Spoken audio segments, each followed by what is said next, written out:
كل يوم وكل ساعة في قلب واشنطن العاصمة في مكان ضخم شغال ليل نهار، وماكينات بتحول الورق لفلوس، والماكينات دي شغالة 24 ساعة في اليوم و7 أيام في الأسبوع عشان بس تضخ أكتر من 500 مليون دولار كل يوم جوه الاقتصاد الأمريكي. وده طبعا بيأثر على الاقتصاد الأمريكي اللي بدوره بيأثر علينا وعلى العالم كله. بس المفاجأة ان ده جزء صغير جدا من الحقيقة، لان الفلوس اللي حوالينا دلوقتي اغلبها فلوس رقمية مش ورقية. وهنا انا بتكلم عن الملايين، الفلوس اللي بتبقى في حسابات البنوك. طب لك ان تتخيل كده ان كل يوم في فلوس كتير بتتضخ الكترونيا، يعني ارقام بتعبر عن فلوسك بس في جهاز كمبيوتر. طب يا ترى الفلوس دي او الارقام اللي في الحسابات دي بتيجي منين قبل ما توصل لحسابات البنوك؟ الغريب انها مجرد ارقام مكتوبة على كمبيوتر، والاغرب ان مش شرط الارقام دي يكون وراها فلوس، لا ده ممكن تكون طلعت من الهواء عادي جدا. الحلقة دي معمولة عشان نفهم ازاي الفلوس بتشتغل فعلا، وازاي بتزود الاسعار، وكمان ازاي بنغرق في الديون. بس عشان نفهم الموضوع صح لازم نرجع ورا شوية، نرجع للزمن قبل ما يكون في حاجة اسمها الفلوس.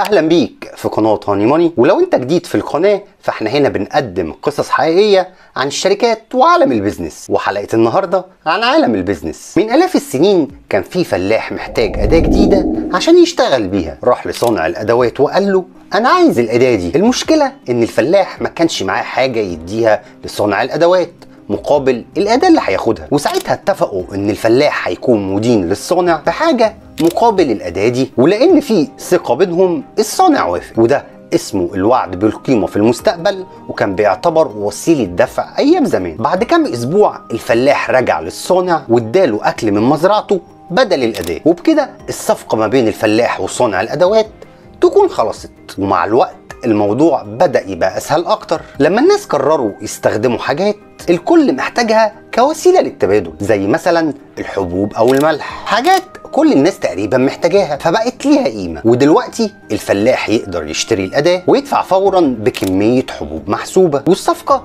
تتم في ساعتها. وهنا المعاملة بقت أسرع وكل طرف خارج بحاجة ليها قيمة عنده. ومع الوقت التجارة انتشرت أكتر، والدفع بالحبوب أو الحاجات الضخمة ما بقاش عملي، والناس بدأت تدور على حل أسهل. ولأن ما ينفعش واحد يفضل شايل شوال قمح أو كيس ملح عشان يروح يشتري حاجة صغيرة من بعيد، وهنا الناس استقروا إن هم يستخدموا المعادن النفيسة زي الذهب أو الفضة. طب اشمعنى الذهب والفضة؟ أنا هقول لك. أول حاجة قيمتهم عالية وصعب إن أي حد يزورهم، وتاني حاجة المعادن دي بتعيش للأبد، يعني تقدر تخزنها لأطول فترة ممكنة، مش زي الحبوب اللي ممكن تعفن أو المواشي اللي ممكن تموت.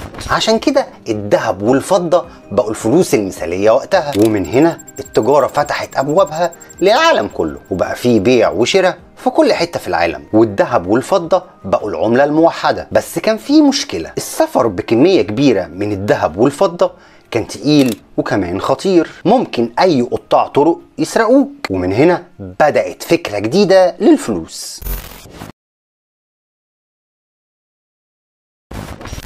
في القرن ال17 في لندن كان في صايغ ذهب موثوق فيه جدا، الناس تروح له وتديله الذهب وهو يحتفظ بيه، وفي المقابل الصايغ كان بيديهم ورقة للشخص ده انه من حقه يسترجع الذهب بتاعه في اي وقت.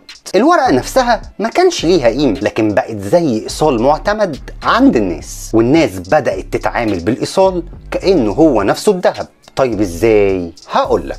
اللي حصل ان الناس بدأت تتبادل الورق ده مع بعض في التعاملات، بدل ما يشيلوا الذهب، لحد ما الورق نفسه بقى يشتري ويبيع زي الفلوس بالظبط اللي في ايدينا دلوقتي. بس خد بالك، هو مش فلوس، هو ورق ايصال بالذهب اللي عند الصايغ. وساعتها الصاغة لاحظوا حاجة غريبة جدا، لاحظوا ان اغلب الناس ما كانوش بيرجعوا ياخدوا ذهبهم من عندهم، يعني الورق اللي عند الناس كان كافي ان هم يخليهم يشتروا ويبيعوا وما يحتاجوش انهم يرجعوا ياخدوا الذهب كل شوية. وساعتها الصايغ شغل دماغه وقال لنفسه طب ما انا ممكن ادي القروض للناس ورق وعد ان عندهم ذهب، مع ان هم اصلا ما عندهمش ذهب. فاهم انت الفكرة هنا ازاي؟ فكرة خطيرة الصايغ هيدي ايصال لواحد، الايصال ده معناه ان في واحد شايل عند الصايغ ده ذهب وهو ولا شايل ولا نيله، وبدا يدي ورق مزيف كانه ذهب. العميل ياخد الورق ويشتري بيه، وبعد فتره يرجع يسدد المبلغ وعليه شويه زياده اللي هم الفايده. طيب ايه المشكله اللي هتحصل يعني؟ هقول لك، الفلوس اللي في السوق زادت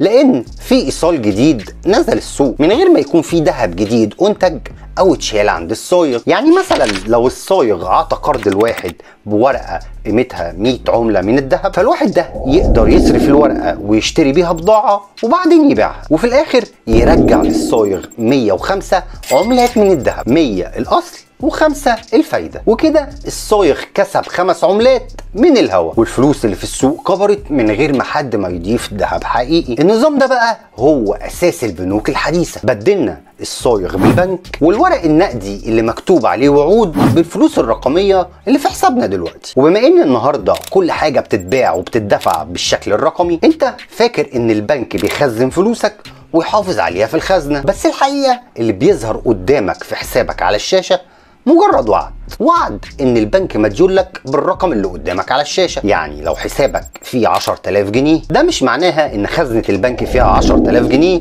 مستنيينك، لا، ده مجرد وعد مكتوب فيه ان البنك مديون لك بالمبلغ ده. ولما البنك بيدي قرض لشخص بيعمل نفس الحركة بس بالعكس، بيكتب لك ارقام جديدة في حسابك بتعبر عن الفلوس، بس الفلوس دي مش موجودة اصلا، دي مجرد ارقام على الشاشات. طيب ازاي الفلوس مش موجودة وانا بشتري بيها؟ هقول لك، لما البنك بيدي قرض لحد مثلا عشان يشتري عربية، هو ما بيطلعش فلوس حقيقية من الخزنة، هو ببساطة بيكتب ارقام جديدة في حساب العميل ده، والعميل ياخد القرض يشتري بيه العربية، الفلوس تروح للمعرض، والبنك ينقل الارقام من حساب العميل لحساب المعرض، والمعرض يدفع مرتبات الموظفين، فالبنك ينقل الارقام من حساب المعرض لحساب الموظفين، والموظفين يصرفوا في المطاعم والمحلات، والبنك ينقل الارقام من حساب الموظفين لحساب المطاعم والمحلات، ولف بينا يا دنيا. وبكده كل جنيه بيتحرك بيخلق معاملة جديدة في السوق، معاملة رقمية. بس خلي بالك، لما العميل يسد القرض، المبلغ الأساسي بيتم مسحه كأنه ما كانش موجود، والبنك بيفضل كسبان الفوائد. المشكلة بقى إن مش كل مرة بيتخلق فيها فلوس معناها إنتاجية جديدة. لو البنوك ضخت فلوس كتير من غير ما يكون في منتجات أو خدمات كتيرة في السوق، الأسعار هتعلى، وده يبقى اسمه التضخم، واللي هنتكلم عليه في حلقة تانية لوحده. واخيرا عايز منك لايك على الفيديو وتشترك في القناة وتستنى الفيديو الجاي، وشكرا جدا على المشاهدة، ويا رب تكون استمتعت. سلام.